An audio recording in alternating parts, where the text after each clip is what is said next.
याद रखना, पशु संस्कृति में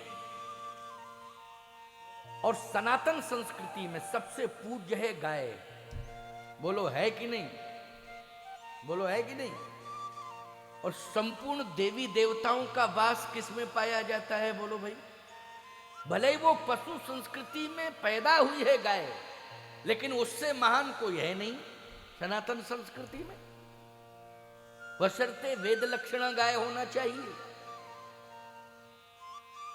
कैसी होना चाहिए? वेद लक्षणा गाय।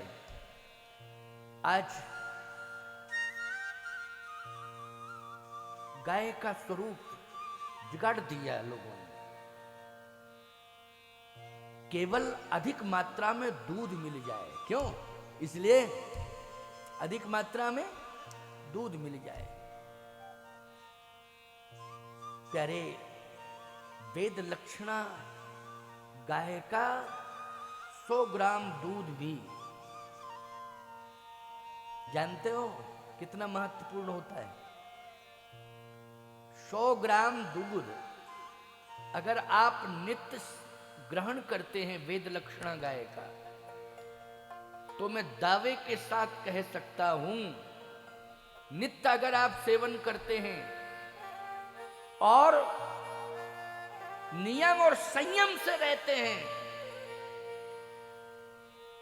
तो आपके शरीर में किसी भी प्रकार की कोई बीमारी, और गंभीर से गंभीर बीमारी ना तो आ सकती है और ना रह सकती है। ये मैं चैलेंज से कह रहा हूं। यदि नित्य सेवन करते हैं तो, और नियम पूर्वक सेवन करते हैं तो ना गंभीर बीमारी आ सकती है, और यदि आ जाएगी तो रह नहीं सकती है, टिकेगी नहीं।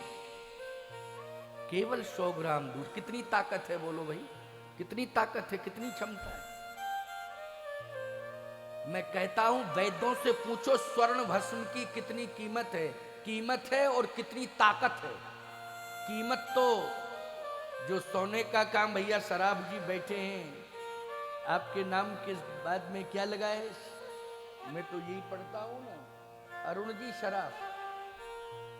सोने की कीमत तो ये जानते हैं कितनी कीमत है। वो ताकत वैद्यों से पूछो, वैद्यों से पूछो कितनी ताकत है। वैद्यों से पूछो कितनी ताकत है, कीमत कितनी है। शराब से पूछो और वैद्य से पूछो ताकत कितनी है। लेकिन मैं दावे के साथ कह रहा हूं, स्वर्ण को आज खरीदना कितना महंगा पड़ रहा है। सामान्य से सामान कोई खरीद सकता है सोना? कितना महंगा है। और यदि एक बार खरीद लेगा तो रख तो सकता है, लेकिन नित्य सेवन नहीं कर सकता है। भाई एक बार खरीद लेगा, रख लेगा, लेकिन सेवन कौन करे? मैं एक बात कहता हूं, वैद्य जानता है कि स्वर्ण भस्म में कितनी ताकत है, और उसी वैद्य से आप पूछ लीजिए कि गाय का दूध, वेद लक्षणा गाय का दूध 100 ग्राम दूध, यद्यपि गोपाष्टमी कल है, लेकिन गौ माता की महिमा तो नित्य वर्णित की जा सकती है। जरूरी है कि गोपाष्टमी के दिन ही की जाए? क्यों भाई, वो तो नित्य महिमा का वर्णन हो सकता है।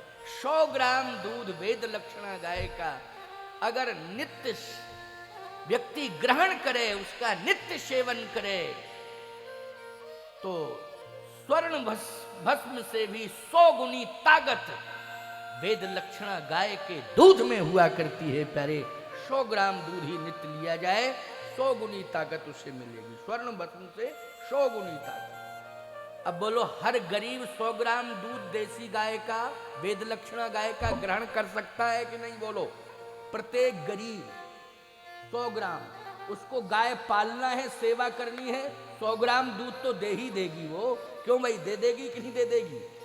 हम 1 लीटर की बात नहीं कर रहे हैं, लेकिन 100 ग्राम की गारंटी है। बोलो, है गारंटी की नहीं? हर गरीब, अमीर की तो बात छोड़ो प्यारे, हम गरीब से गरीब की बात कर रहे हैं। इसका मतलब है जो अमीरों के लिए दुर्लभ है, अमीरों के लिए भी दुर्लभ है, क्योंकि अमीरों को दुर्लभ कैसे हो जाता है? कुछ चीजें ऐसी हैं कि जो अमीरों के लिए दुर्लभ हो जाती हैं। केवल अमीर अमीरी में रहे तो उसके लिए दुर्लभ हो जाता है। क्या दुर्लभ हो जाता है? अगर उसके जीवन में आध्यात्म नहीं है, केवल अमीरी है, तो भगवत प्राप्ति दुर्लभ है। बोलो, है दुर्लभ कि नहीं? केवल अमीरी में रह जाए, आध्यात्म से ना जुड़े, तो मैं कह सकता हूं कि संसार के भौतिक संसाधन वो प्राप्त कर सकता है अमीरी के बल पर, लेकिन भगवत प्राप्ति नहीं हो सकती उसे। लेकिन ये मैं गारंटी से कहता हूं कि आध्यात्म जगत में अगर गौ माता की सेवा से कोई भी प्राणी जुड़ जाए, उसे भगवत प्राप्ति अवश्य हो जाती है, इसमें संदेह नहीं है।